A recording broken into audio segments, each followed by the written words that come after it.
재개발 부지 방문차 시장 안에 들어선 태산건설 회장 민혁은 다급한 외침에 고개를 돌렸습니다. 폐지가 가득 담겨 있는 손수레 위에 5살쯤 되어 보이는 아이가 잠이 든 채 그대로 미끄러지고 있었습니다. 재벌회장 민혁은 재빨리 수레를 잡고 아이를 끌어안았습니다. 그 순간 그녀와 눈이 마주쳤습니다. 5년 전 이혼한 아내 서연이 그 자리에 서 있었습니다. 한때 재벌회장의 아내였던 그녀가 위자료로 받은 돈은 어쩌고 길에서 폐지를 줍고 있었던 걸까요? 그리고 이 아이는 도대체 누구의 아이일까요? 사연 시작 전 무료로 할 수 있는 구독과 좋아요를 눌러주시고 어디 어느 지역에서 듣고 계신지 댓글로 남겨주시면 그곳에 행복과 행운이 가득하길 바라겠습니다. 그럼 지금부터 이야기를 시작하겠습니다. 그날 아침 민혁은 넥타이를 고쳐 매지 않았습니다. 비서가 3번 권했지만 민혁은 차창 밖만 바라봤어요. 재개발 예정 부지를 직접 눈으로 확인하겠다고 결정한 건 사흘 전이었습니다. 수행비서 태준이 난색을 표했죠. 이사급 임원이 직접 시장 골목까지 들어갈 필요가 없다고 현장 담당자를 보내면 된다고 했습니다. 그래도 민혁은 고집을 꺾지 않았어요. 이유는 자신도 몰랐습니다. 검은 세단이 시장 입구 앞에 멈춰 섰습니다. 차 문이 열리는 순간 냄새가 먼저 들어왔어요. 생선 비린내, 젖은 종이 박스 냄새, 어디선가 풍겨오는 튀김기름 냄새가 한데 뒤섞여 있었습니다. 태준이 미간을 찌푸리며 손수건을 꺼내 들었지만 민혁은 그냥 걸었어요. 입김이 하얗게 피어올랐습니다. 2월의 시장 골목은 바람이 칼처럼 파고들었고 코털이 얼어붙을 정도로 차가운 공기였어요. 고급 구두 밑창이 축축한 바닥에 닿을 때마다 질척한 소리가 났습니다. 상인들이 힐끔힐끔 쳐다봤어요. 이 골목에 어울리지 않는 사람이 들어왔다는 걸 누구나 알 수 있었습니다. 태준이 메모판을 들고 설명을 이어갔어요. 이 구역은 3년 안에 전면 철거 예정이고 보상 협의가 마무리되지 않은 가게가 12곳이라고 했습니다. 민혁은 고개를 끄덕이면서도 시선은 자꾸 다른 곳을 헤맸어요. 좁은 골목, 녹슨 함석 지붕, 바람에 펄럭이는 낡은 천막. 여기서 수십 년을 버텨온 사람들의 냄새가 구석구석에 배어 있었습니다. 그때였어요. 골목 안쪽에서 삐걱거리는 소리가 들려왔습니다. 손수레 바퀴 소리였어요. 민혁은 무심코 시선을 돌렸습니다. 경사진 골목 위쪽에서 낡은 손수레 하나가 내려오고 있었는데 수레 위에는 납작하게 묶인 폐지 더미가 위태롭게 쌓여 있었어요. 5살쯤 되어 보이는 아이였어요. 낡은 패딩 점퍼에 털모자를 눌러 쓴 채 폐지 더미에 등을 기대고 앉아 꾸벅꾸벅 졸고 있었습니다. 작은 손은 수레 옆을 꼭 붙들고 있었어요. 자면서도 놓지 않는 손이었습니다. 수레를 끄는 여자는 고개를 숙인 채 이를 악물고 있었어요. 형광 조끼 아래로 낡은 패딩이 보였고 손등에는 핏줄이 도드라질 만큼 힘이 잔뜩 들어가 있었습니다. 순간 수레가 기울었습니다. 경사면에서 바퀴 하나가 헛돌더니 수레 전체가 옆으로 쏠렸어요. 폐지 더미가 와르르 쏟아지기 시작했습니다. 아이가 잠에서 깨어 중심을 잃고 수레 밖으로 미끄러졌어요. 여자가 비명도 지르지 못하고 손을 뻗었지만 닿지 않았습니다. 민혁의 몸이 먼저 움직였어요. 생각이 끼어들 틈이 없었습니다. 구두 앞코로 무릉덩이를 차며 달려들어 아이를 두 손으로 받아냈어요. 아이의 작은 몸이 민혁의 팔 안에 안겼습니다. 가벼웠어요. 너무나 가벼워서 가슴이 철렁했습니다. 태준이 뒤늦게 달려와 수레를 붙잡았고 폐지 더미 일부가 민혁의 구두 옆으로 쏟아져 내렸어요. 잠깐의 침묵이 흘렀습니다. 아이가 눈을 떴어요. 세상이 멈춘 것 같았습니다. 민혁의 심장이 쿵 내려앉았어요. 이 눈, 이 눈빛. 길고 짙은 쌍꺼풀, 눈꼬리가 살짝 올라간 형태, 동공 안쪽에 박힌 작은 점 하나. 민혁은 매일 아침 거울에서 보던 눈을 알고 있었습니다. 그 눈이 지금 자신을 올려다보고 있었어요. 아이는 울지 않았습니다. 그냥 민혁의 얼굴을 빤히 바라봤어요. 그러더니 작은 입술을 달싹였습니다. 아저씨, 한마디였습니다. 그게 전부였어요. 그런데 민혁은 그 한마디를 듣는 순간 숨이 막혔습니다. 그때 여자가 몸을 일으켰어요.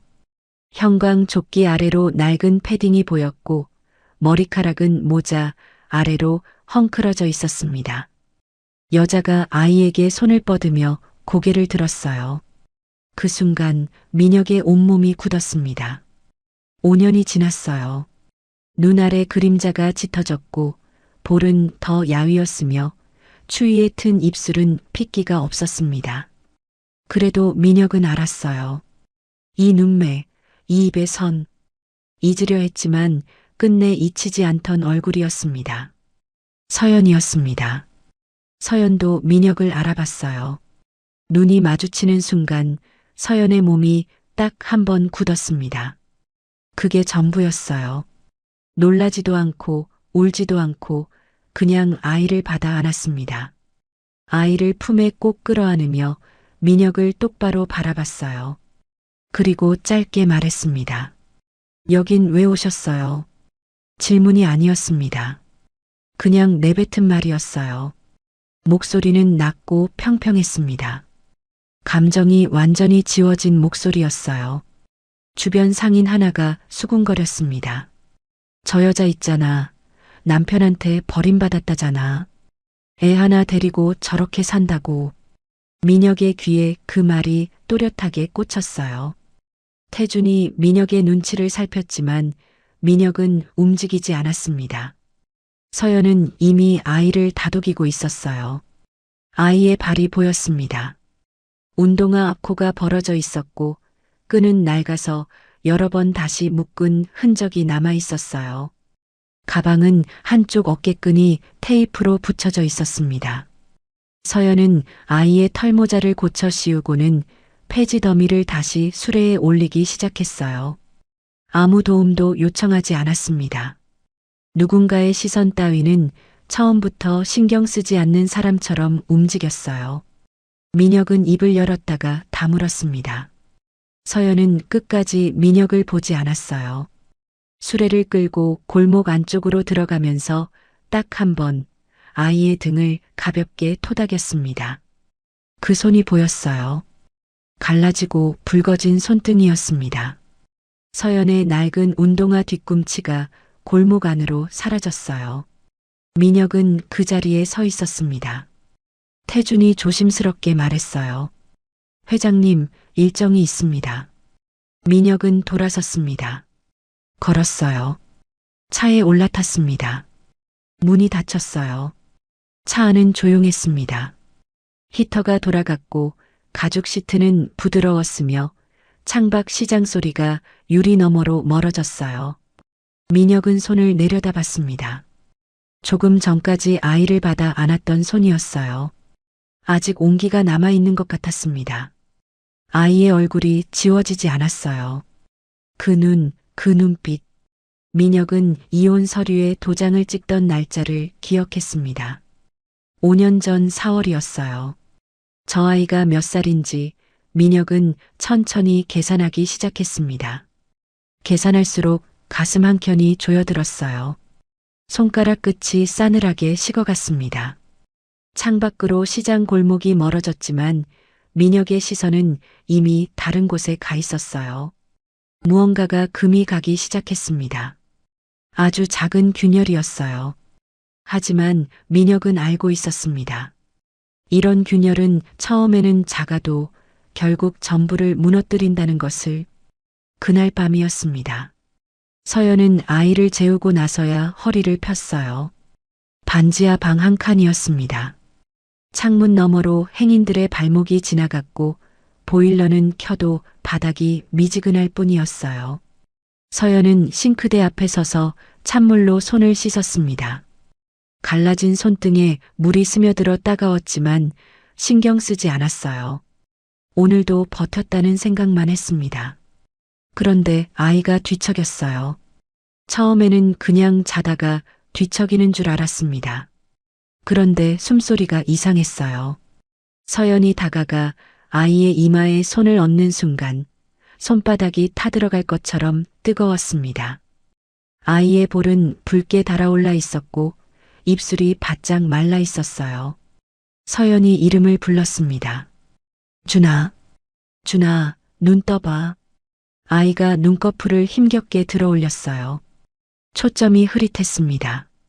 그러더니 숨을 들이쉬는데 목구멍 어딘가에서 가늘게 쌕쌕거리는 소리가 났어요. 서연의 등줄기가 싸늘해졌습니다. 열이 아니었어요. 숨이 막히고 있었습니다. 서연은 외투도 제대로 걸치지 못하고 아이를 안아들었어요.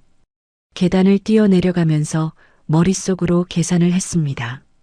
지갑 안에 얼마가 있는지, 카드는 한도가 얼마나 남았는지, 숫자들이 머릿속에서 엉켜들었어요. 병원비가 걱정됐습니다.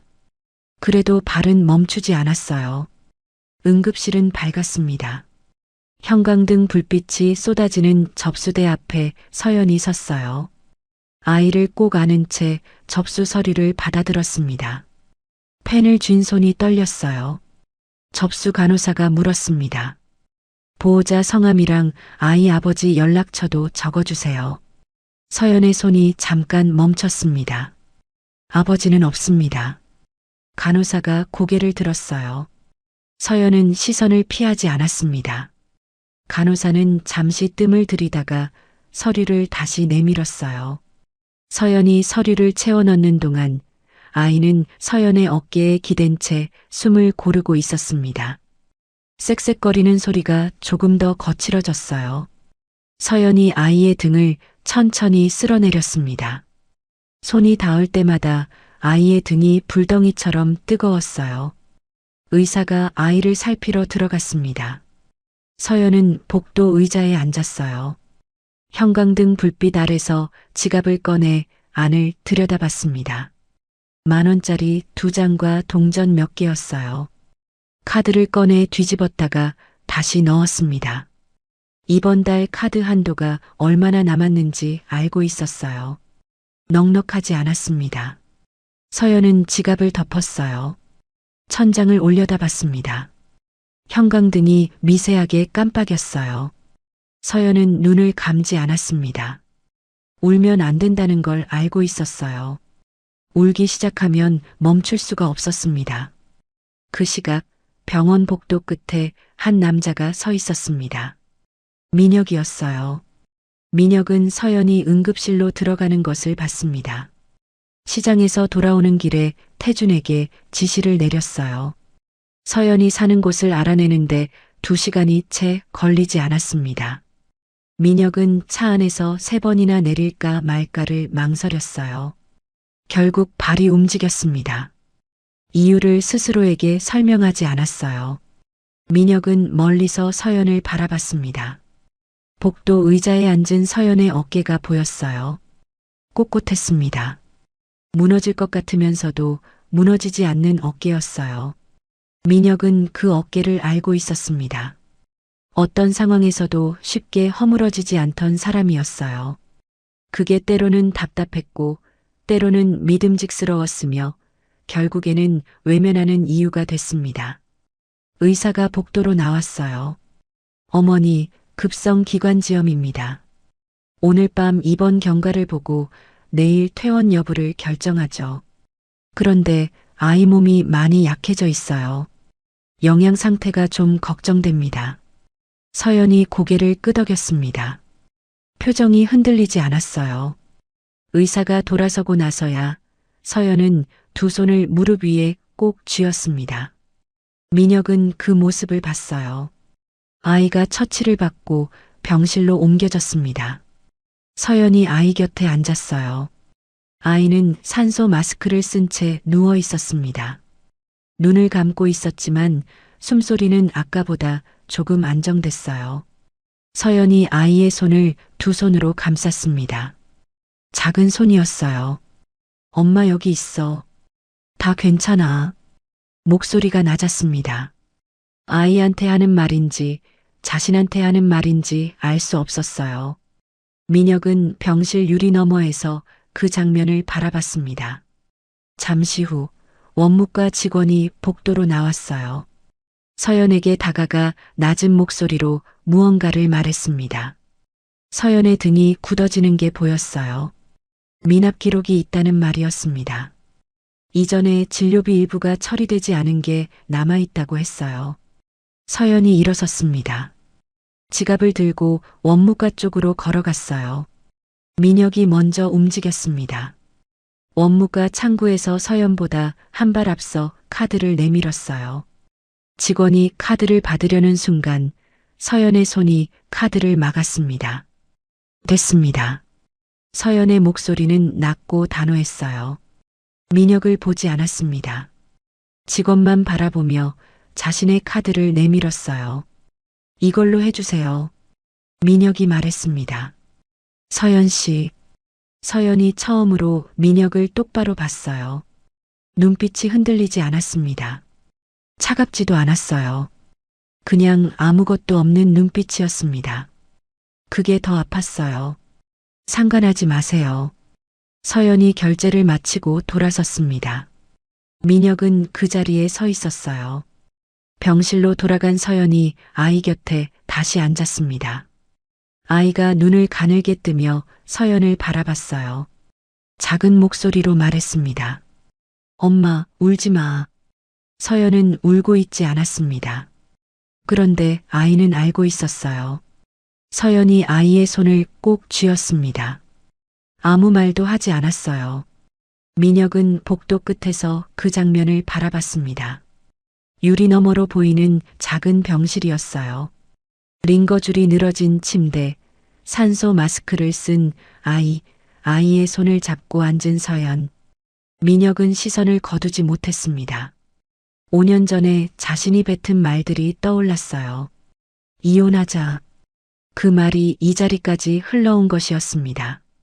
이 반지하 방, 이 헐은 운동화, 이 병실이 전부 그 말에서 시작된 것이었어요.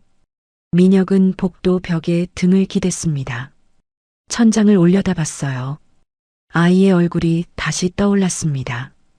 그 눈, 그 눈빛. 민혁은 눈을 감았어요.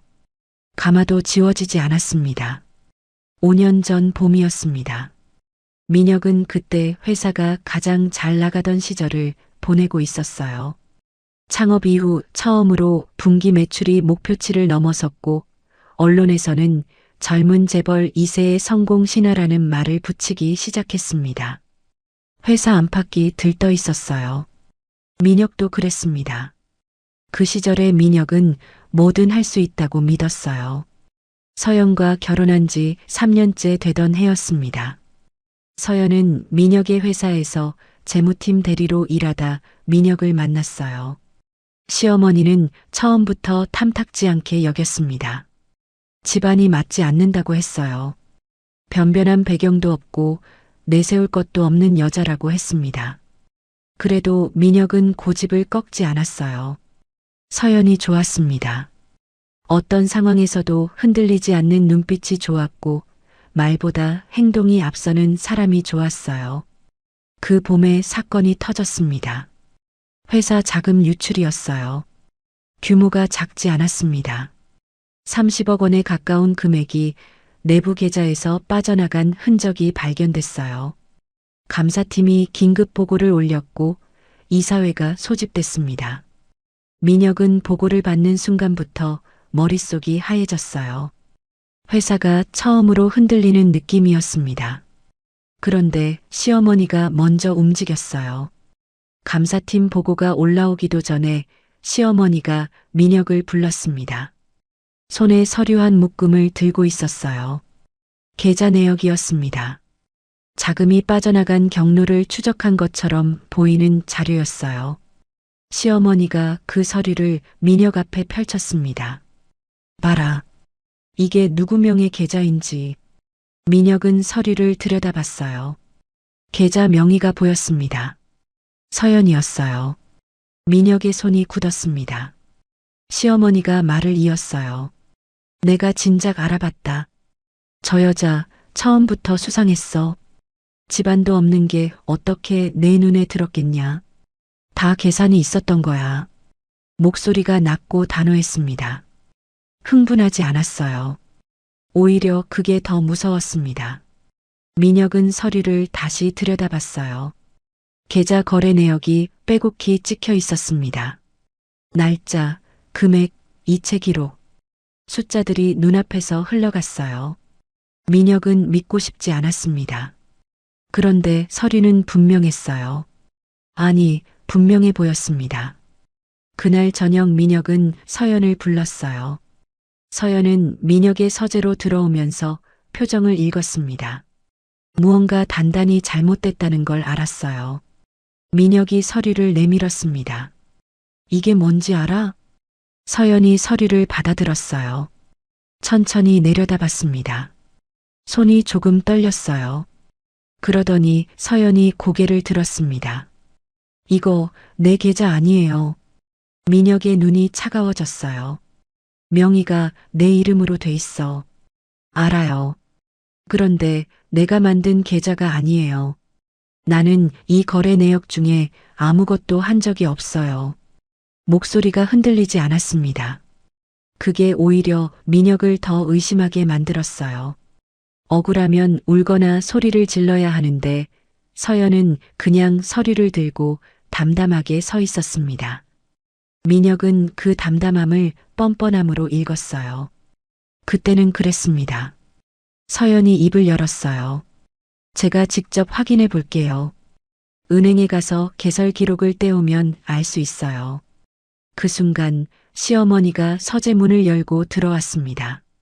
언제부터 있었는지 알 수 없었어요. 확인은 무슨 확인이야. 서류가 다 있는데. 서연이 시어머니를 바라봤습니다.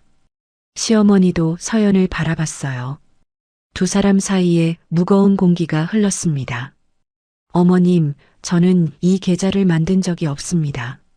시어머니의 입꼬리가 미세하게 내려갔어요. 그걸 누가 믿냐?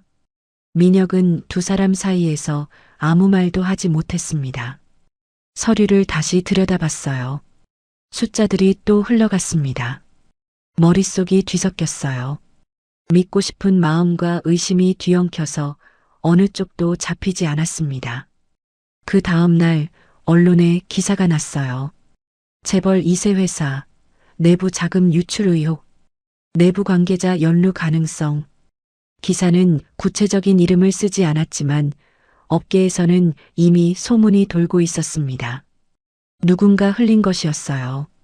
민혁은 그 소문이 어디서 시작됐는지 따져볼 여유가 없었습니다. 이사회가 다시 소집됐고 주주들이 연락을 해왔어요. 사방에서 민혁을 압박했습니다. 시어머니가 다시 민혁을 불렀어요. 이 상태로 두면 회사가 무너진다. 저 여자를 내보내야 해. 민혁은 아무 말도 하지 않았습니다. 가문이 어떻게 됐는지 생각해봐라. 내 아버지가 평생 일군 게 뭔데. 저 여자 하나 때문에 다 날릴 거냐?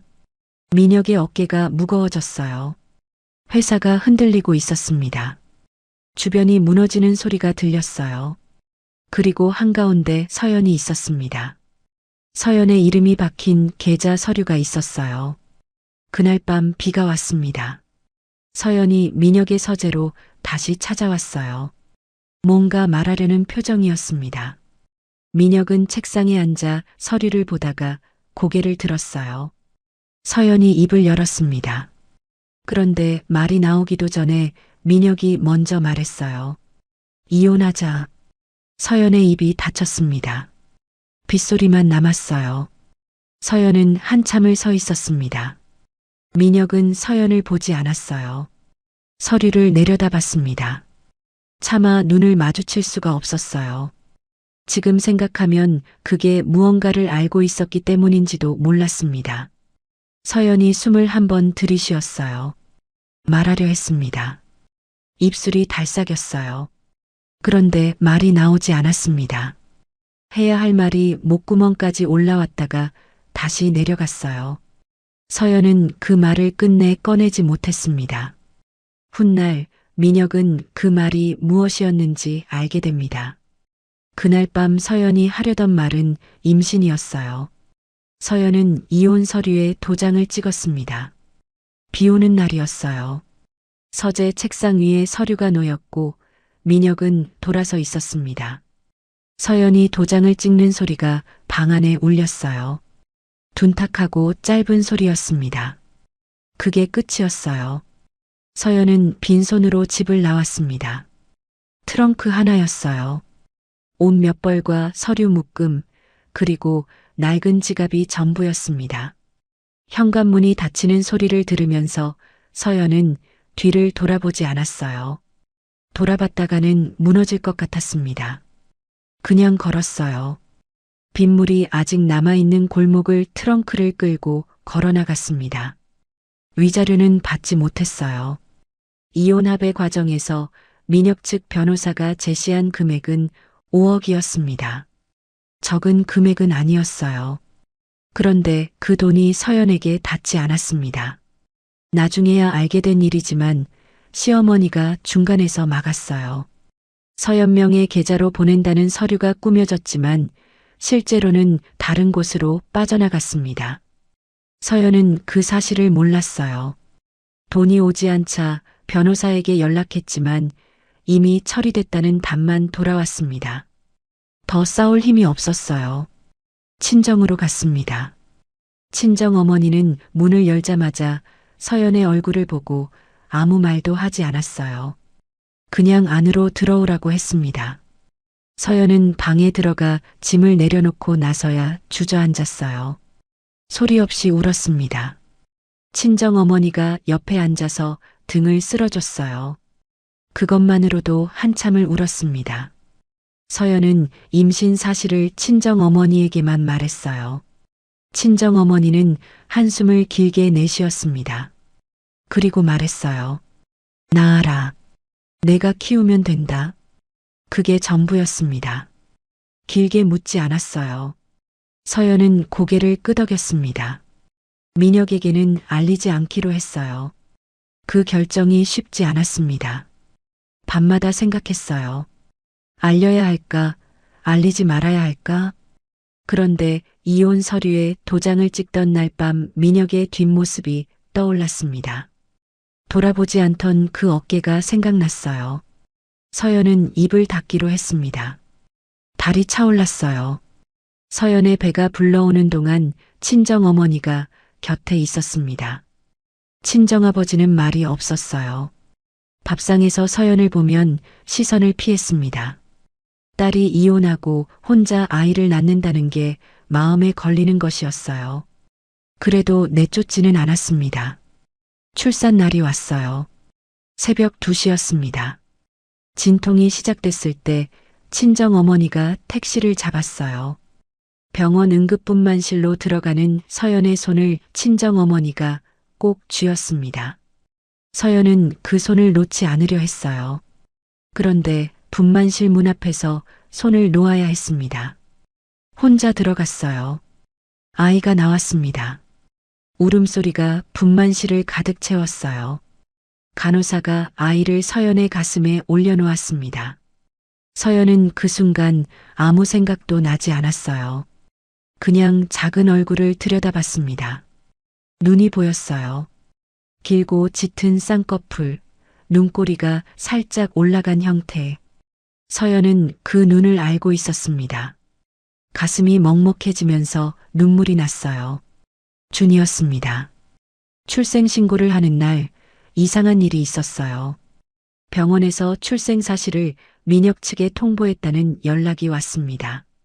서연은 그런 요청을 한 적이 없었어요. 나중에 확인해 보니 병원 연락처에 등록된 보호자 정보가 서연도 모르게 변경돼 있었습니다. 누군가 손을 댄 것이었어요. 민혁에게 연락이 닿았는지 닿지 않았는지는 알 수 없었습니다. 아무런 연락이 오지 않았으니까요. 서연은 더 이상 기대하지 않았어요. 산후조리는 이름뿐이었습니다. 친정어머니가 미역국을 끓여줬지만 친정집도 넉넉한 형편이 아니었어요. 3주가 지나자 서연은 몸을 일으켰습니다. 허리가 아팠어요. 출산 후 제대로 쉬지 못한 몸이었습니다. 그래도 일어났어요. 아이가 있었으니까요. 일자리를 찾았습니다. 재무팀 경력이 있었지만 이혼 후 공백이 생겼고 작은 회사 몇 군데에서 면접을 봤어요. 아이가 있다는 걸 알자 연락이 끊겼습니다. 서연은 표정을 바꾸지 않고 다음 곳에 전화를 했어요. 그렇게 몇 달이 지났습니다. 편의점 야간 아르바이트를 시작했어요. 친정 어머니가 준을 봐주는 동안 서연은 밤새 편의점에 서 있었습니다. 새벽 6시에 퇴근해서 준에게 젖을 먹이고 두세 시간 눈을 붙이고 다시 일어났어요. 그 생활이 몇 달 이어졌습니다. 허리 통증이 심해졌어요. 파스를 붙이고 일어서면 잠깐은 괜찮았다가 1시간이 지나면 다시 아팠습니다. 준이 첫걸음마를 뗀 날이었어요. 친정어머니가 전화를 해왔습니다. 준이 걸었다고 빨리 와보라고 했어요. 서연은 아르바이트 중이었습니다. 자리를 비울 수 없었어요. 친정어머니가 동영상을 찍어서 보내줬습니다. 작은 화면 안에서 준이 비틀비틀 두 발로 서더니 세 걸음을 걸었어요. 그리고 엉덩방아를 찌우며 웃었습니다. 서연은 화장실에 들어가서 그 동영상을 다시 봤어요. 1번, 2번, 3번. 소리를 죽이고 울었습니다. 그 시각 민혁은 회사 재건에 몰두해 있었어요.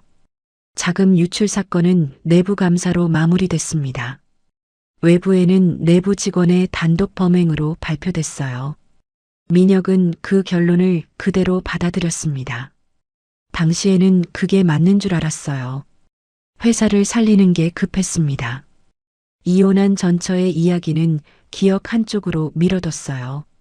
2년이 지나고 3년이 지났습니다. 회사는 다시 일어섰어요. 민혁의 이름 앞에 잭이라는 단어가 붙기 시작했습니다. 언론이 다시 카메라를 들이밀었어요. 민혁은 인터뷰에서 웃었습니다. 성공이었어요.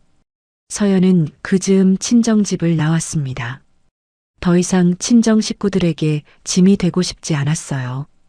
반지하 방 한 칸을 얻었습니다. 보증금은 친정 어머니가 모아둔 돈 일부를 보탰어요. 서연은 그 돈을 꼭 갚겠다고 했습니다. 친정 어머니는 그런 말 하지 말라고 했어요. 시장 일을 시작한 건 그 무렵이었습니다. 고물상 주인 영감이 사람이 필요하다고 했어요. 폐지를 수거해 오면 무게대로 값을 쳐준다고 했습니다. 서연은 다음 날부터 나왔어요. 손수레를 끌고 골목을 다니며 폐지를 모았습니다. 주는 처음에는 친정 어머니가 봐줬어요. 그런데 친정 어머니가 무릎이 안 좋아지면서 오래 봐주기가 어려워졌습니다. 서연은 준을 손수레에 태우고 다니기 시작했어요. 그게 두 사람의 일상이 됐습니다. 매일 아침 손수레를 끌고 골목을 돌았어요. 준은 수레 위에 앉아서 오가는 사람들을 구경했습니다. 추운 날은 담요를 둘러줬어요. 비 오는 날은 우비를 입혔습니다. 서연은 아무 말 없이 수레를 끌었어요. 허리가 아팠습니다. 손이 갈라졌어요. 그래도 멈추지 않았습니다. 고물상 주인 영감이 어느 날 말했어요. 아줌마는 독하네. 보통 여자가 아니야. 서연은 웃지 않았습니다. 그냥 사는 거예요. 그게 전부였어요. 민혁은 그날 밤 잠을 자지 못했습니다. 병원 복도에서 돌아온 뒤였어요. 침대에 누웠지만 눈이 감기지 않았습니다. 천장을 바라보다가 뒤척이다가 결국 일어나 서재로 갔어요. 불을 켜지 않고 창가에 섰습니다. 도시의 불빛이 유리창에 번졌어요. 아이의 얼굴이 자꾸 떠올랐습니다. 그 눈, 그 눈빛. 민혁은 손을 들어 자신의 눈 주변을 짚어봤어요. 길고 짙은 쌍꺼풀, 눈꼬리가 살짝 올라간 형태. 거울을 보지 않아도 알았습니다. 그 얼굴이 자신의 얼굴과 겹쳤어요. 민혁은 책상 서랍을 열었습니다. 이혼 서류가 있었어요. 5년 동안 한 번도 꺼내보지 않은 서류였습니다. 먼지가 앉아 있었어요. 민혁은 서류를 펼쳐 날짜를 확인했습니다. 이혼합의 완료일이 찍혀 있었어요. 5년 전 4월 18일이었습니다. 민혁은 계산을 시작했어요. 오늘 본 아이의 나이. 태준이 조사해온 서연의 주민등록 주소와 함께 병원 접수 서류 사진도 있었습니다. 태준은 원래 그런 걸 잘 챙겼어요. 민혁은 그 사진을 들여다봤습니다. 아이의 생년월일이 찍혀 있었어요. 손이 멈췄습니다. 이혼 도장을 찍은 날로부터 8개월 뒤였어요. 민혁은 숫자를 다시 세봤습니다. 틀리지 않았어요. 이혼 당시 서연은 이미 임신 중이었다는 계산이 나왔습니다. 민혁은 서류를 내려놓았어요. 창밖을 바라봤습니다. 도시의 불빛이 흔들리는 것 같았어요. 실제로 흔들리는 건 민혁의 눈이었습니다. 다음 날 아침 민혁은 태준을 불렀어요. 5년 전 이혼 당시 위자료 지급 기록 가져와. 태준이 잠깐 멈칫했습니다. 그리고 알겠다고 했어요. 오후에 보고가 올라왔습니다. 재무팀에서 뽑아온 기록이었어요. 민혁은 서류를 받아들고 천천히 읽었습니다. 위자료 5억 원, 지급 완료. 날짜가 찍혀 있었어요. 수취인 계좌번호도 있었습니다.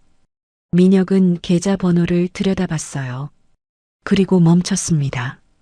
5년 전 자금 유출 사건 당시 조작됐다는 의심을 받았던 계좌번호와 비슷한 패턴이었어요. 민혁은 서랍에서 오래된 감사보고서를 꺼냈습니다. 나란히 놓고 비교했어요. 계좌번호 앞자리가 같았습니다. 일치했어요. 민혁의 눈이 가늘어졌습니다. 태준을 다시 불렀어요. 이 계좌 실제 예금주 확인해. 은행 측에 공식 조에 넣어. 태준의 얼굴이 굳었습니다. 민감한 요청이라는 걸 알았어요. 그래도 고개를 끄덕였습니다. 사흘이 걸렸어요. 태준이 들고 온 결과는 짧았습니다.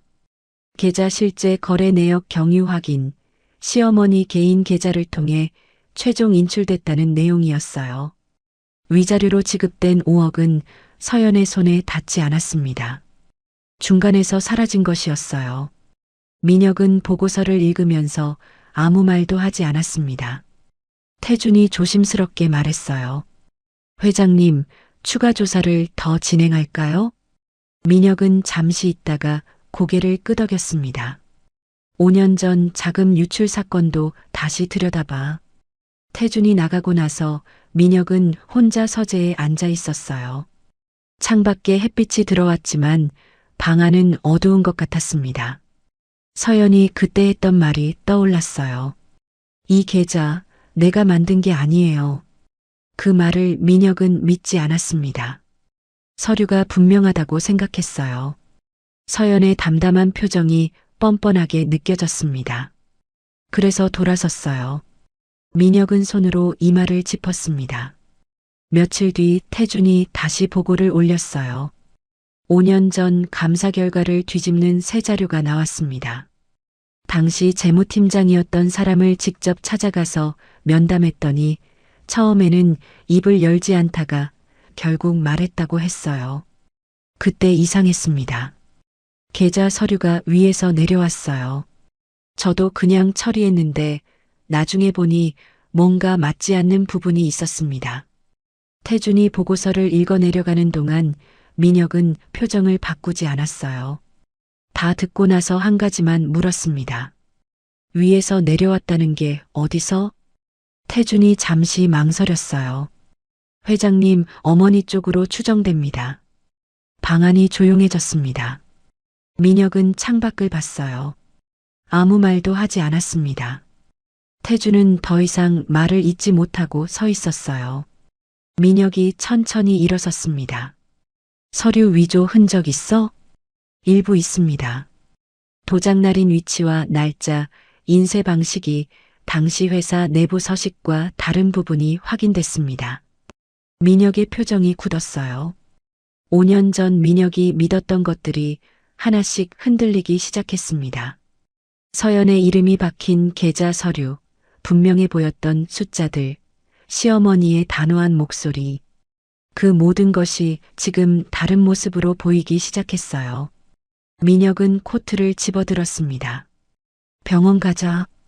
태준이 따라 나서면서 물었어요. 어느 병원이십니까? 민혁은 대답하지 않았습니다. 이미 알고 있었어요. 준이 입원해 있는 병원이었습니다. 차가 출발했어요. 민혁은 창밖을 바라봤습니다. 도로가 흘러갔어요. 민혁은 눈을 감지 않았습니다. 머릿속에서 숫자들이 다시 맞춰지고 있었어요. 이혼 날짜, 아이 생년월일, 위자료 계좌, 서류 위조 흔적. 조각들이 하나씩 제자리를 찾아가고 있었습니다. 병원 주차장에 차가 섰어요. 민혁은 내리지 않고 잠시 그대로 있었습니다. 병원 건물을 바라봤어요. 저 안 어딘가에 아이가 누워 있었습니다. 서연이 옆에 있을 것이었어요. 민혁은 문을 열었습니다. 발이 땅에 닿았어요. 차가운 바닥이었습니다. 민혁은 천천히 걸었어요. 병원 유리문이 자동으로 열렸습니다. 형광등 불빛이 쏟아졌어요. 민혁은 멈추지 않고 안으로 들어갔습니다. 민혁은 병원에서 돌아오는 길에 전화를 했습니다. 어머니 댁으로 가겠다고 했어요. 시어머니는 전화기 너머에서 잠깐 뜸을 들이다가 알겠다고 했습니다. 목소리는 평온했어요. 아무것도 모르는 사람의 목소리였습니다. 저택은 조용했어요. 오래된 목련 나무가 마당 한켠에 서 있었고 저녁 불빛이 창문으로 새어나왔습니다. 민혁은 현관 앞에 서서 잠깐 숨을 골랐어요. 이 집에서 자랐습니다. 이 마당에서 뛰어놀았어요. 그런데 지금은 낯선 곳 같았습니다. 시어머니는 거실에 앉아 차를 마시고 있었어요.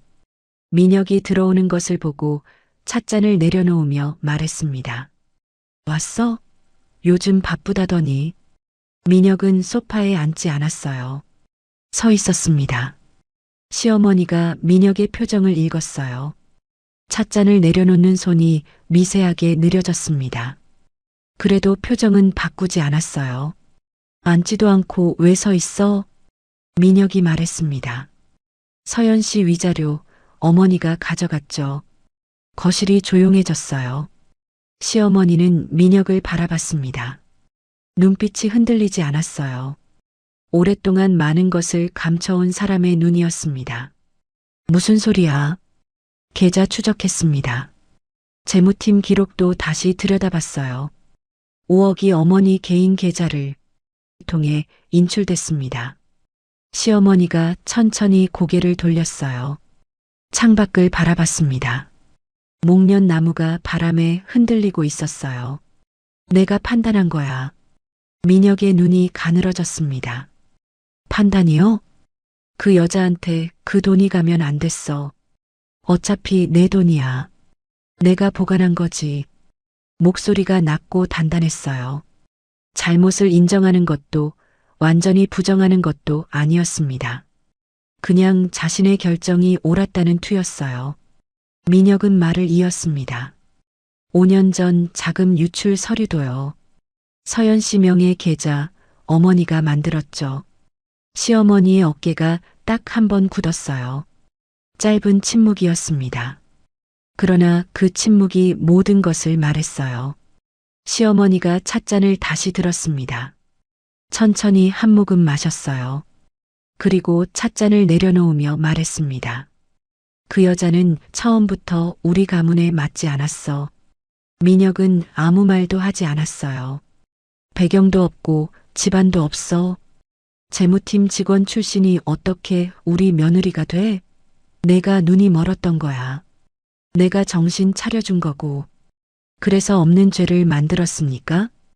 민혁의 목소리가 낮아졌어요. 낮을수록 더 날카로운 목소리였습니다. 시어머니가 처음으로 민혁을 똑바로 봤어요. 죄가 없다는 걸 내가 어떻게 알아?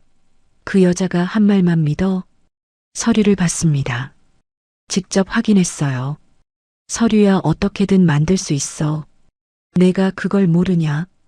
민혁은 웃지 않았습니다. 웃을 수가 없었어요. 5년 전 시어머니가 내밀었던 서류가 떠올랐습니다. 그때 민혁은 그 서류를 의심하지 않았어요. 분명하다고 생각했습니다. 서연의 이름이 박혀 있었으니까요. 그런데 지금 어머니는 서류는 어떻게든 만들 수 있다고 말하고 있었어요. 자신이 한 일을 설명하면서 그 말을 하고 있었습니다. 민혁은 천천히 숨을 내쉬었어요. 출산 사실도 알고 있었죠? 시어머니의 눈이 가늘어졌습니다. 병원에서 연락이 왔어요. 서연 씨가 아이를 낳았다고. 그 연락을 어머니가 받았죠. 저한테 오지 않게 막은 것도 어머니고요. 시어머니는 부정하지 않았습니다. 알았어. 그래서 민혁은 말문이 막혔어요. 부정할 줄 알았습니다. 어떻게 알았냐고 따져 물을 줄 알았어요. 그런데 시어머니는 그냥 인정했습니다. 알았다고 그래서 어쩌겠냐는 투로 아이가 있다는 걸 알면서 왜 말하지 않았습니까? 내 인생 망칠까봐 그랬다. 목소리가 흔들리지 않았어요. 진심인 것 같았습니다. 그게 더 무서웠어요. 잘못인 줄 알면서 한 게 아니라 옳다고 믿으면서 한 것이었습니다. 어머니, 민혁의 목소리가 낮게 가라앉았어요. 그 사람이 5년 동안 어떻게 살았는지 알아요? 반지하 방에서 아이 손수레에 태우고 폐지 줍고 있어요. 위자료도 못 받고 산후조리도 못하고 혼자 버텼습니다. 시어머니는 창밖을 바라봤어요. 가문을 지킨 거야. 민혁은 그 말을 듣는 순간 가슴 한켠이 무너지는 것 같았습니다. 분노가 차오르는데 소리가 나지 않았어요. 너무 커서 말이 되지 않는 분노였습니다. 가문이요? 그래, 가문. 우리 집이 어떤 집인지 알잖아. 체면이 있어. 격이 있어. 그걸 내가 지켜야 해. 민혁은 한참 시어머니를 바라봤어요. 5년 동안 믿었던 것들이 떠올랐습니다. 어머니가 내민 서류, 어머니의 단호한 목소리, 어머니가 했던 말들. 민혁은 그 모든 것을 진실로 알고 살았어요. 의심하지 않았습니다. 어머니가 가문을 위해 판단한다고 믿었으니까요. 그 믿음이 지금 완전히 뒤집혔습니다. 시어머니가 마지막으로 말했어요. 그리고 민혁아, 그 아이가 진짜 내 아이인지도 모르지 않느냐? 이혼 후에 생긴 아이일 수도 있어. 민혁은 그 말을 들었습니다. 아이의 얼굴이 떠올랐어요. 그 눈, 그 눈빛. 길고 짙은 쌍꺼풀, 눈꼬리가 살짝 올라간 형태. 민혁은 매일 아침 거울에서 보는 눈이었습니다. 민혁은 시어머니를 바라봤어요. 아무 말도 하지 않았습니다. 코트를 집어들고 돌아섰어요. 현관문을 열었습니다. 차가운 밤 공기가 들어왔어요. 뒤에서 시어머니가 말했습니다. 어딜 가? 민혁은 대답하지 않았어요. 문이 닫혔습니다. 마당을 가로질러 걸었어요. 목련 나무 옆을 지나쳤습니다. 차에 올라탔어요. 시동을 걸지 않고 잠시 앉아 있었습니다. 핸들을 두 손으로 잡았어요. 손이 떨렸습니다. 민혁은 눈을 감았어요. 어머니의 마지막 말이 귀에 맴돌았습니다. 그 아이가 진짜 내 아이인지 모르지 않느냐? 민혁은 알고 있었어요. 알고 있으면서도 확인이 필요했습니다. 자신을 위해서가 아니었어요. 아이를 위해서였습니다. 준을 위해서였어요. 민혁은 시동을 걸었습니다. 결심이 섰어요. 민혁이 병원에 나타난 건 다음 날 오전이었습니다. 서연은 준의 병실 창가에 앉아 있었어요. 준은 산소 마스크를 벗고 일반 산소 튜브로 바꾼 상태였습니다. 숨소리가 전날보다 훨씬 안정됐어요. 서연은 준이 자는 동안 수건을 개고 있었습니다. 뭔가 손을 움직이지 않으면 불안했어요. 그런 사람이었습니다. 병실 문이 열렸어요. 서연은 고개를 들었습니다. 민혁이었어요. 어제와 같은 코트였지만 표정이 달랐습니다. 어제는 무언가를 찾는 눈이었다면 오늘은 무언가를 결심한 눈이었어요. 서연은 수건을 내려놓았습니다. 민혁이 들어와 준의 침대 옆에 섰어요. 잠든 준을 내려다봤습니다. 한참을 그렇게 서 있었어요. 말이 없었습니다. 서연도 말하지 않았어요. 병실 안의 의료기기 소리만 낮게 울렸습니다. 민혁이 먼저 입을 열었어요. 유전자 검사를 하고 싶습니다. 서연은 민혁을 바라봤어요. 표정이 흔들리지 않았습니다. 이유가 뭔데요? 확인해야 합니다. 저는 알고 있어요. 저는 확인해야 합니다. 두 사람 사이에 짧은 침묵이 흘렀어요. 서연은 민혁의 눈을 봤습니다. 의심하는 눈이 아니었어요. 뭔가 무너진 사람의 눈이었습니다. 서연은 시선을 거두고 창밖을 봤어요. 하세요. 그게 전부였습니다. 민혁은 그날 오후 병원 유전자 검사센터에 서류를 냈어요. 검사에는 일주일이 걸린다고 했습니다. 구강세포 채취였어요. 준이 자고 있는 동안 간호사가 면봉으로 볼 안쪽을 살짝 긁었습니다. 준은 잠결에 눈썹을 찌푸렸다가 다시 잠들었어요. 서연은 그 모습을 보면서 아이의 손을 꼭 쥐었습니다. 민혁의 채취도 같이 이루어졌어요.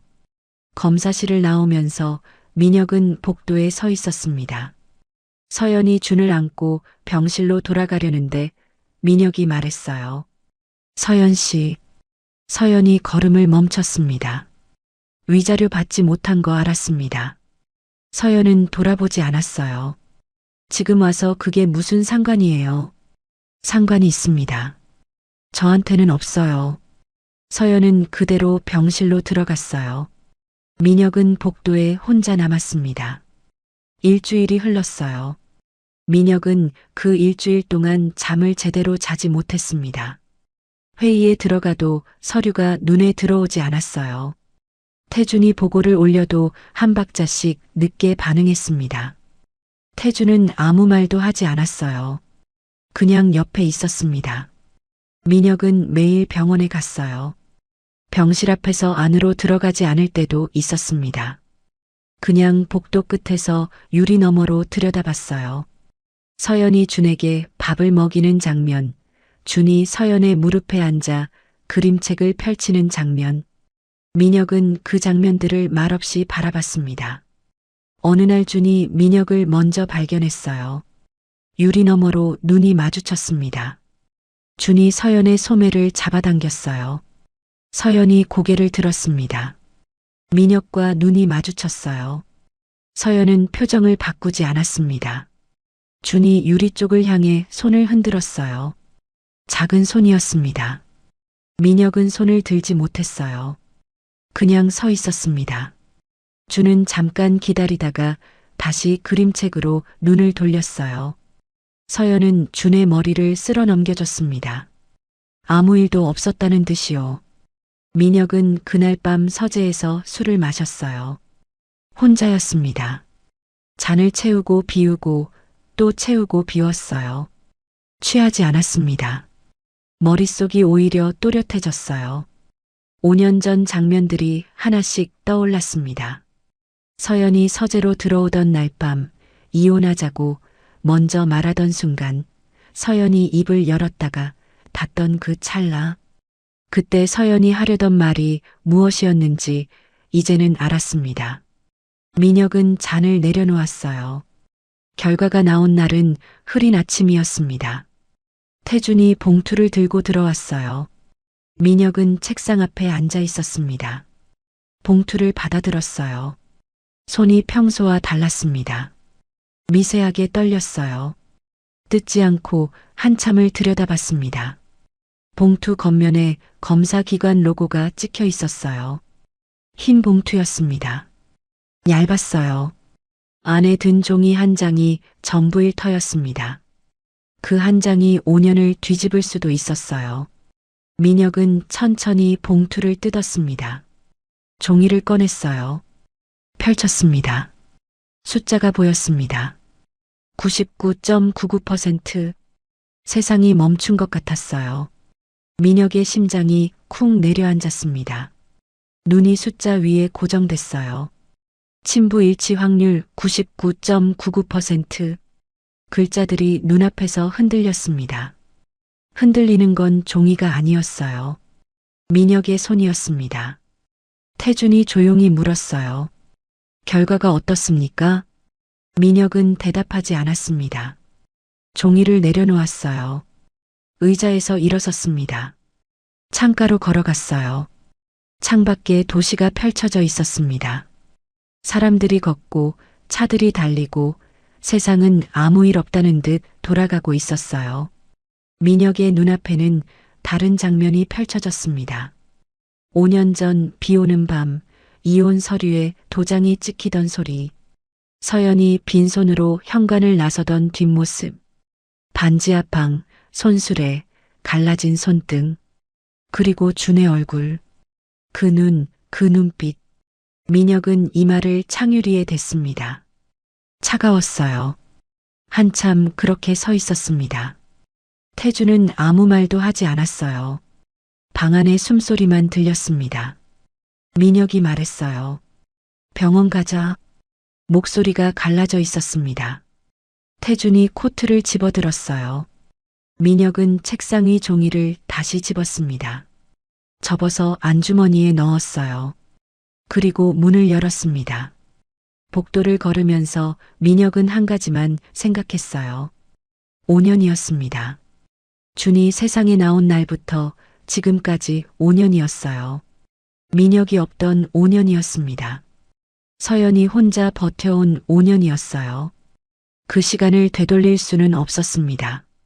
민혁은 엘리베이터 버튼을 눌렀어요. 문이 열렸습니다. 들어갔어요. 문이 닫혔습니다. 민혁은 정면을 바라봤어요. 엘리베이터 문에 자신의 얼굴이 흐릿하게 비쳤습니다. 그리고 그 얼굴 위에 준의 얼굴이 겹쳐 보였어요. 민혁은 눈을 감았습니다. 태준이 최종 보고서를 올린 건 그날 오후였습니다. 민혁은 병원으로 가기 전에 보고서를 받았어요. 두꺼웠습니다. 태준이 일주일 동안 모은 자료였어요. 민혁은 차 안에서 첫 장을 펼쳤습니다. 읽기 시작했어요. 첫 번째 항목은 조작 계좌 최종 확인이었습니다. 5년 전 서연 명의로 개설된 계좌는 실제로 서연이 만든 것이 아니었어요. 개설 당시 사용된 신분증 사본과 서명 필적이 서연의 다른 서류들과 일치하지 않는다는 감정 결과가 나왔습니다. 누군가 서연의 개인 정보를 이용해 계좌를 만든 것이었어요. 그리고 그 계좌로 회사 자금이 흘러들어갔다가 다시 빠져나갔습니다. 민혁은 그 줄을 2번 읽었어요. 두 번째 항목은 출산 문자 삭제 기록이었습니다. 병원 측 기록에 따르면 출산 당시 보호자 연락처로 문자가 발송됐어요. 수신 번호는 민혁의 개인 휴대폰 번호였습니다. 그런데 그 문자는 민혁의 휴대폰에 도달하지 않았어요. 통신사 기록을 추적해 보니 수신 차단 처리가 돼 있었습니다. 차단 요청은 민혁의 명의로 이루어졌지만 실제 요청자는 달랐어요. 시어머니 쪽에서 쓰던 대리인 명의였습니다. 민혁은 잠시 눈을 감았다가 떴어요. 세 번째 항목은 위자료 유용 확정이었습니다. 5억이 서연의 계좌로 입금됐다는 서류는 위조였어요. 실제 돈은 시어머니 개인 계좌를 거쳐 다른 곳으로 빠져나갔습니다. 일부는 부동산 매입에 쓰였고 나머지는 흔적이 불분명했어요. 서연은 그 돈을 한 푼도 받지 못했습니다. 민혁은 보고서를 덮었어요. 차창 밖으로 도로가 흘러갔습니다. 민혁은 아무 말도 하지 않았어요. 태준도 말이 없었습니다. 차 안이 조용했어요. 히터 소리만 낮게 울렸습니다. 민혁이 말했어요. 내가 직접 확인했어야 했다. 태준이 대답하지 않았습니다. 대답할 말이 없었어요. 서류 하나 받아들고 그걸 그대로 믿었어. 내가 직접 은행에 가서 확인하고 서연 씨한테 제대로 해명할 기회를 줬어야 했는데 목소리가 낮았습니다. 자책이었어요. 누군가를 향한 분노가 아니라 자신을 향한 말이었습니다. 병원에 도착했어요. 민혁은 이번에는 복도 끝에 서 있지 않았습니다. 곧장 병실로 걸어갔어요. 문을 두드렸습니다. 서연이 열었어요. 민혁을 보자 문을 더 열지도 닫지도 않았습니다. 그냥 서 있었어요. 들어가도 됩니까? 서연이 잠시 민혁을 바라보다가 옆으로 비켰어요. 주는 침대에 앉아 색칠 공부를 하고 있었습니다. 민혁이 들어오는 것을 보고 고개를 들었어요. 그리고 말했습니다. 아저씨 또 왔어요? 민혁은 준 앞에 무릎을 굽혀 앉았어요. 눈높이를 맞췄습니다. 준이 민혁의 얼굴을 빤히 들여다봤어요. 응, 또 왔어. 준이 색칠하던 그림을 민혁 쪽으로 밀었습니다. 이거 봐요. 내가 칠했어요. 민혁은 그림을 받아들었어요. 하늘색과 노란색이 칸 밖으로 삐져나온 그림이었습니다. 민혁은 그림을 들여다봤어요. 한참 들여다봤습니다. 잘 칠했네. 준이 웃었어요. 볼에 보조개가 생겼습니다. 서연은 창가에 서 있었어요. 그 모습을 바라봤습니다. 표정을 읽기 어려웠어요. 민혁이 일어섰습니다. 서연에게 다가갔어요. 보고서를 내밀었습니다. 봐주십시오. 서연은 보고서를 받아들었어요. 첫 장을 펼쳤습니다. 읽기 시작했어요. 읽는 동안 표정이 바뀌지 않았습니다. 페이지를 넘길 때마다 손가락이 조금씩 느려졌어요. 마지막 장을 덮었습니다. 서연은 창밖을 봤어요. 병원 마당에 나무가 서 있었습니다. 바람의 가지가 흔들렸어요. 서연은 한참 그 나무를 바라봤습니다. 민혁이 말했어요. 5년 전에 제가 틀렸습니다. 확인하지 않았어요. 믿어야 할 사람을 의심했고 의심해야 할 것을 믿었습니다. 서연은 대답하지 않았어요. 서연 씨가 처음부터 끝까지 아무 말도 하지 않은 이유를 이제는 알 것 같습니다. 서연의 어깨가 미세하게 움직였어요. 그게 전부였습니다. 민혁은 계속했어요. 말해봤자 들어줄 사람이 없었으니까요. 서연이 천천히 돌아봤습니다. 눈이 빨갛지 않았어요. 울지 않았습니다. 그냥 민혁을 바라봤어요. 오래 바라봤습니다. 그때 준이 두 사람 사이로 걸어왔어요. 서연의 손을 잡았습니다. 그리고 민혁을 올려다봤어요. 아저씨, 엄마 친구예요? 민혁은 준을 내려다봤습니다. 대답이 나오지 않았어요. 서연이 준의 머리를 쓸어줬습니다. 응, 오래된 사람이야. 친구라고 하지 않았어요.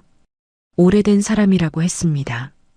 민혁은 그 말을 들으면서 가슴 어딘가가 조여드는 것을 느꼈어요. 준이 다시 침대로 돌아갔습니다. 색칠 공부를 이어갔어요. 민혁이 서연에게 말했습니다. 퇴원하면 갈 곳 있습니까? 있어요. 반지하 방이요? 서연이 대답하지 않았어요. 그게 답이었습니다. 민혁은 더 말하지 않았어요. 지금 당장 뭔가를 해결하려는 게 아니었습니다. 그럴 자격이 있는지도 몰랐어요. 민혁은 준을 한 번 더 바라봤습니다. 준은 색칠에 집중하고 있었어요. 혀를 살짝 내밀고 크레파스를 꽉 쥔 채 칸 안을 채우고 있었습니다. 진지한 얼굴이었어요. 그 얼굴이 자꾸 가슴에 박혔습니다. 민혁은 병실을 나왔어요. 복도를 걸었습니다. 발소리가 났어요. 형광등 불빛이 내리쬐었습니다. 민혁은 병원 밖으로 나왔어요. 시장 골목이 떠올랐습니다. 수레가 기울던 순간, 아이를 받아 안던 순간, 서연의 담담한 목소리. 여긴 왜 오셨어요? 그 말이 다시 귀에 울렸어요. 민혁은 차에 올라타지 않고 잠시 주차장에 서 있었습니다. 저 시장 골목에 손수레가 아직 있을 것이었어요. 서연이 매일 끌고 다니던 수레였습니다. 갈라진 손등으로 붙들던 수레였어요. 그 수레 옆에 민혁의 검은 세단이 섰던 날이 있었습니다. 그 대비가 머릿속에서 지워지지 않았어요. 태준이 다가왔습니다. 가시겠습니까? 민혁은 고개를 끄덕였어요. 차에 올라탔습니다. 문이 닫혔어요. 차가 출발했습니다. 민혁은 창밖을 바라봤어요. 도로가 흘러갔습니다. 건물들이 스쳐 지나갔어요. 세상은 여전히 아무 일 없다는 듯 돌아가고 있었습니다. 그런데 민혁의 세상은 달랐어요. 5년 전에 무너진 것들이 이제야 눈에 보이기 시작했습니다. 무너진 줄도 몰랐던 것들이었어요. 알았다면 이렇게까지 되지 않았을지도 몰랐습니다. 아니, 알면서도 외면했을지 몰랐어요. 민혁은 눈을 감았습니다. 준의 웃음소리가 귓가에 남아 있었어요. 볼에 보조개가 생기던 그 웃음이었습니다. 퇴원날 아침이었습니다. 서연은 새벽부터 일어나 있었어요. 준의 짐을 챙겼습니다. 옷가지 몇 벌, 색칠 공부책, 반쯤 쓴 크레파스 한 통, 가방에 넣고 지퍼를 닫았어요. 준은 아직 자고 있었습니다. 서연은 아이의 얼굴을 내려다봤어요. 열이 내린 볼이 보드라웠습니다. 숨소리가 고요했어요. 서연은 창가에 앉았습니다. 병원 마당에 아침 햇살이 들어오고 있었어요. 나무 그림자가 길게 늘어졌습니다. 서연은 무릎 위에 손을 올려놓고 그냥 앉아 있었어요. 퇴원하면 다시 반지하 방으로 돌아가야 했습니다. 손수레도 그대로 있을 것이었어요. 고물상 영감이 며칠째 어떻게 됐냐고 문자를 보내왔습니다. 서연은 곧 나간다고 답했어요. 그때 병실 문이 열렸습니다. 민혁이었어요. 서연은 놀라지 않았습니다. 표정을 바꾸지 않았어요. 그냥 바라봤습니다. 민혁은 들어오면서 말했어요. 일찍 왔습니다. 보여요. 민혁이 준의 침대 옆에 섰습니다. 자고 있는 준을 내려다봤어요. 한참을 그렇게 서 있었습니다. 그러더니 천천히 무릎을 꿇었어요. 서연이 눈을 가늘게 떴습니다. 민혁은 바닥에 무릎을 대고 앉았어요. 허리를 굽혔습니다. 고개를 숙였어요. 병실 바닥이 차가웠지만 일어서지 않았습니다. 서연 씨, 목소리가 낮았어요. 갈라져 있었습니다. 5년 동안 잘못됐습니다. 제가 틀렸어요. 확인해야 할 걸 하지 않았고 들어야 할 말을 듣지 않았습니다. 그 결과가 이렇게 됐어요. 서연은 아무 말도 하지 않았습니다. 사과가 의미 있는지 모르겠습니다. 5년이 지났으니까요. 그래도 해야 합니다. 잘못했습니다. 병실이 조용했어요. 의료기기 소리만 낮게 울렸습니다. 서연은 민혁을 내려다봤어요. 무릎을 꿇고 고개를 숙인 남자를 바라봤습니다. 재벌 회장이었어요. 수십억짜리 계약서에 사인을 하고 수백 명 앞에서 연설을 하는 사람이었습니다. 그 사람이 지금 병원 바닥에 무릎을 꿇고 있었어요. 서연은 울지 않았습니다. 눈물이 나올 것 같았어요. 그런데 나오지 않았습니다. 너무 오랫동안 울지 않아서 눈물이 어디로 가는지 잊어버린 것 같았어요. 그때 준이 눈을 떴습니다. 잠결에 뒤척이다가 눈꺼풀을 들어 올렸어요. 침대 옆에 무릎을 꿇고 있는 민혁을 봤습니다. 준이 몸을 일으켜 앉았어요. 눈을 비볐습니다. 그리고 민혁을 빤히 들여다봤어요. 아저씨, 왜 바닥에 있어요? 민혁이 고개를 들었습니다. 준과 눈이 마주쳤어요. 대답이 나오지 않았습니다. 준이 작은 눈썹을 찌푸렸어요. 그리고 서연을 봤습니다. 다시 민혁을 봤어요. 아이는 상황을 이해하지 못했지만 뭔가 이상하다는 건 알았습니다. 준이 말했어요. 아저씨, 우리 엄마 울리지 마요. 민혁의 눈이 흔들렸습니다. 서연은 그 순간 입술을 꽉 깨물었어요. 준은 서연이 울고 있지 않다는 걸 몰랐습니다. 그냥 아저씨가 엄마를 힘들게 하는 것 같았어요. 그래서 말한 것이었습니다. 5살짜리가 할 수 있는 가장 단호한 말이었어요. 민혁의 눈에서 눈물이 났습니다. 소리가 없었어요. 그냥 흘렀습니다. 민혁은 닦지 않았어요. 닦을 생각을 하지 못했습니다. 그냥 준을 바라봤어요. 이 아이가 5년을 버텼습니다. 서연 곁에서 자랐어요. 추운 손수레 위에서 자랐고 반지하 방에서 자랐습니다. 그런데도 이렇게 단단했어요. 서연이 준에게 말했어요. 괜찮아. 아저씨 나쁜 사람 아니야. 준이 민혁을 다시 봤습니다. 잠시 생각하는 표정이었어요. 그러더니 고개를 끄덕였습니다. 수긍한 것이었어요. 준은 다시 베개 쪽으로 누우려다가 멈췄습니다. 그리고 민혁 쪽으로 손을 뻗었어요. 작은 손이었습니다. 민혁은 그 손을 바라봤어요. 손을 뻗은 채 기다리고 있는 아이를 바라봤습니다. 민혁은 천천히 손을 들었어요. 준의 손을 잡았습니다. 따뜻했어요. 시장 골목에서 처음 이 손을 잡았을 때도 따뜻했습니다. 그때는 아이가 민혁한테 한 말이 있었어요. 아저씨 손 따뜻해요. 그 말이 지금 되살아났습니다. 민혁의 손이 떨렸어요. 준이 하품을 했습니다. 손을 놓지 않은 채 눈을 감았어요. 다시 잠드는 것이었습니다. 민혁은 아이의 손을 잡은 채 그대로 있었어요. 서연이 말했습니다. 일어나세요. 목소리가 낮았어요. 차갑지 않았습니다. 그냥 낮았어요. 민혁이 천천히 일어섰습니다. 준의 손을 살며시 내려놓았어요. 담요를 끌어올려줬습니다. 서연과 마주 섰어요. 민혁이 말했습니다. 어머니와 결별할 겁니다. 서연의 눈썹이 미세하게 움직였어요. 가문보다 중요한 게 있다는 걸 이제야 알았습니다. 늦었지만요. 서연은 대답하지 않았어요. 서연 씨한테 강요하는 게 아닙니다. 저한테 하는 말이에요. 제가 해야 할 일이 있고 그걸 하겠다는 겁니다. 서연이 창밖을 봤습니다. 아침 햇살이 더 밝아져 있었어요. 나무 그림자가 짧아졌습니다. 과거는 되돌릴 수 없어요. 서연의 목소리가 조용했습니다. 알고 있습니다. 5년이에요. 준이 태어나던 날도, 첫 걸음마를 뗀 날도, 처음 아파서 새벽에 울던 날도 다 없었던 일이 되지 않아요. 네. 그걸 알면서 하는 말이에요? 민혁이 서연을 바라봤습니다. 알면서 하는 말입니다. 서연은 민혁을 오래 바라봤어요. 그 눈빛을 읽으려 했습니다. 5년 전 그 눈빛과 달랐어요. 5년 전 민혁의 눈은 차가웠습니다.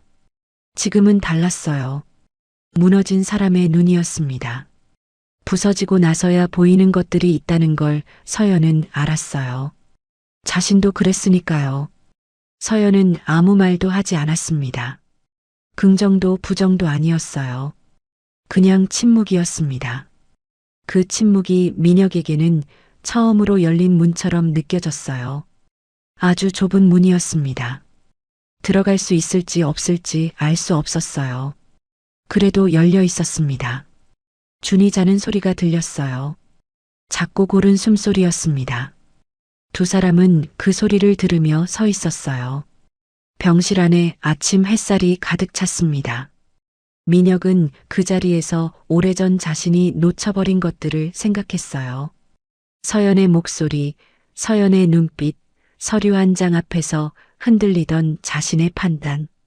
그리고 그 모든 것의 결과로 태어나 홀로 자라온 준. 자존심이 완전히 무너져 있었습니다. 그런데 이상하게도 가벼웠어요. 무너지고 나서야 비로소 발이 땅에 닿는 것 같았습니다. 민혁은 그 느낌을 오래 기억할 것 같았어요. 서연이 태어난 날 오후 시장 골목은 평소와 같았습니다. 생선 가게 아주머니가 큰 소리로 손님을 불렀고 두부 가게 앞에 줄이 서 있었어요. 좁은 골목에 손수레들이 오갔습니다. 햇살이 함석 지붕 위에 내려앉았어요. 아무것도 달라지지 않은 것 같았습니다. 서연이 준의 손을 잡고 골목 안으로 들어섰어요. 상인들이 하나둘 서연을 봤습니다. 며칠 보이지 않던 얼굴이었어요. 생선 가게 아주머니가 말했습니다. 왔어요? 아이 많이 낳았어요? 서연이 고개를 끄덕였어요. 네, 덕분에요. 준이 아주머니를 보고 손을 흔들었습니다. 아주머니가 웃으며 오징어 한 마리를 집어준의 손에 쥐어줬어요. 준이 눈을 동그랗게 떴습니다. 엄마, 이거 뭐예요? 오징어. 먹어요? 구워 먹으면 돼. 준이 오징어를 소중하게 들고 걸었어요. 서연은 그 모습을 보면서 걸었습니다. 골목이 좁았어요. 햇살이 따뜻했습니다. 고물상 앞에 손수레가 그대로 있었어요. 서연은 수레 앞에 섰습니다. 며칠 비어 있었던 수레였어요. 바퀴 한쪽이 조금 빠져 있었습니다. 서연은 쪼그려 앉아 바퀴를 다시 끼웠어요. 손이 차가웠지만 익숙한 일이었습니다. 고물상 영감이 문을 열고 나왔어요. 왔어? 아이는 다 낳았어? 네. 다행이네. 며칠 걱정했잖아. 서연이 일어섰습니다. 걱정해줘서 고마워요. 영감이 손을 저었어요. 쑥스러운 표정이었습니다. 그때 골목 입구에 검은 세단 한 대가 멈췄어요. 상인들의 시선이 쏠렸습니다. 이 골목에 어울리지 않는 차였어요. 서연은 술의 손잡이를 잡은 채 그 차를 바라봤습니다. 민혁이 내렸어요. 코트 차림이었습니다. 태주는 차 옆에 서 있었어요. 민혁은 골목 안으로 걸어 들어왔습니다. 구두 밑창이 골목 바닥에 닿았어요. 처음 이 골목에 왔던 날과 같은 구두였습니다. 그런데 걸음걸이가 달랐어요. 천천히 걸었습니다. 준이 민혁을 먼저 봤어요. 아저씨다. 준이 오징어를 든 채 민혁 쪽으로 달려갔습니다. 서연이 준아 하고 불렀지만 이미 달려가고 있었어요. 민혁이 쪼그려 앉아 준을 받았습니다. 준이 오징어를 민혁 코앞에 들이밀었어요. 아저씨, 이거 봐요. 오징어예요. 그래, 오징어네. 구워 먹는 거래요. 맞아, 구워 먹으면 맛있어. 준이 활짝 웃었습니다. 보조개가 생겼어요. 상인들이 수군거렸습니다. 저 남자 누구냐고, 전에 본 것 같다고, 차가 엄청 비싸 보인다고. 서연은 그 수군거림을 들으면서 술의 손잡이를 잡고 있었어요. 민혁이 일어서며 서연에게 다가왔습니다. 잠깐 얘기할 수 있습니까? 서연은 준을 봤어요. 준은 영감 할아버지한테 오징어를 보여주러 가고 있었습니다. 서연이 고개를 끄덕였어요. 민혁이 말했습니다. 경제적인 지원을 하고 싶습니다. 준이 치료를 계속 받아야 하고 생활도 지금보다 나아져야 합니다. 서연은 술의 손잡이에서 손을 떼지 않았어요. 조건이 뭔데요? 민혁이 서연을 바라봤습니다. 조건 없습니다. 서연의 눈이 가늘어졌어요. 세상에 조건 없는 건 없어요. 준의 아버지로서 해야 할 일입니다. 그게 전부예요. 서연은 한참 민혁을 바라봤어요. 믿어야 할지 말아야 할지 알 수 없었습니다. 5년 전에도 믿었다가 무너진 적이 있었어요. 그 무게가 아직 남아 있었습니다. 생각해 볼게요. 민혁은 고개를 끄덕였어요. 급하지 않습니다. 기다리겠습니다. 서연이 말했어요. 신뢰는 한 번에 생기지 않아요. 알고 있습니다. 오래 걸릴 수도 있어요. 괜찮습니다. 두 사람 사이에 잠시 침묵이 흘렀어요. 골목 소리가 들렸습니다. 상인들의 목소리, 손술의 바퀴 소리, 어딘가에서 들려오는 라디오 소리. 일상적인 소리들이었어요. 준이 뛰어왔습니다. 엄마, 할아버지가 오징어 구워준대요. 서연이 준을 내려다봤어요. 그래. 아저씨도 같이 먹어요. 준이 민혁의 손을 잡아당겼습니다. 민혁은 준을 내려다봤어요. 작은 손이 민혁의 손을 끌고 있었습니다. 민혁은 서연을 봤어요. 서연은 준을 보고 있었습니다. 서연이 말했어요. 와요. 짧은 한마디였습니다. 초대도 아니고 허락도 아니었어요. 그냥 와요 였습니다. 그런데 민혁에게는 그 한마디가 오랫동안 닫혀있던 문이 조금 열리는 소리처럼 들렸어요. 민혁은 준의 손을 잡았습니다. 셋이 걸었어요. 앞서 뛰는 준, 그 뒤를 걷는 서연, 그리고 한 걸음 뒤에 민혁이 있었습니다. 골목이 좁았어요. 햇살이 따뜻했습니다. 손수레가 골목 한켠에 서 있었어요. 시장 상인들이 그 모습을 봤습니다. 아까와는 다른 눈빛이었어요. 수군거리는 사람도 있었지만 그냥 바라보는 사람도 있었습니다. 뭔가 달라졌다는 걸 느끼는 것 같았어요. 오징어 굽는 냄새가 골목에 퍼졌습니다. 준이 쪼그려 앉아 불판을 들여다봤어요. 영감이 집게로 오징어를 뒤집었습니다. 노릇하게 익어가는 냄새가 났어요. 준이 킁킁거렸습니다. 맛있는 냄새다. 서연이 준 옆에 앉았어요. 민혁은 서서 그 모습을 바라봤습니다. 시어머니는 지금쯤 저택에 혼자 있을 것이었어요. 민혁이 결별을 선언한 뒤 연락이 없었습니다. 가문의 체면을 지키던 사람이었어요. 그 체면이 지금 이 골목에서 오징어 굽는 냄새 앞에 아무 의미가 없었습니다. 민혁은 천천히 쪼그려 앉았어요. 준 옆이었습니다. 준이 민혁을 봤어요. 그리고 불판을 가리켰습니다. 저거 다 익으면 먹는 거예요. 그래. 아저씨 오징어 좋아해요? 민혁은 잠시 생각했어요. 좋아해. 준이 고개를 끄덕였습니다. 만족스러운 표정이었어요. 그리고 다시 불판을 들여다봤습니다. 서연이 민혁을 봤어요. 눈이 마주쳤습니다. 서연은 먼저 시선을 거뒀어요. 그런데 입꼬리가 아주 조금 올라갔습니다. 웃음이라고 하기에는 작았어요. 그래도 웃음이었습니다.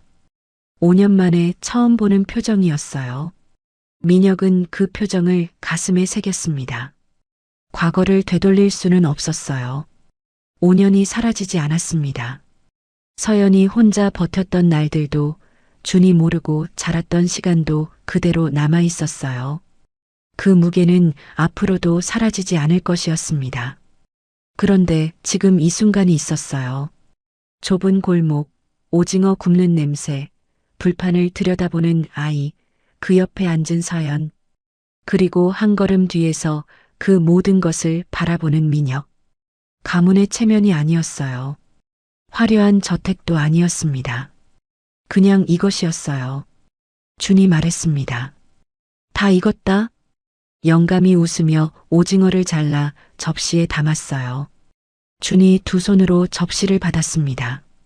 서연에게 내밀었어요. 엄마 먼저. 서연이 준의 머리를 쓸어줬습니다. 고마워, 우리 준. 준이 다시 민혁에게 접시를 내밀었어요. 아저씨도요. 민혁은 오징어 한 조각을 집었습니다. 입에 넣었어요.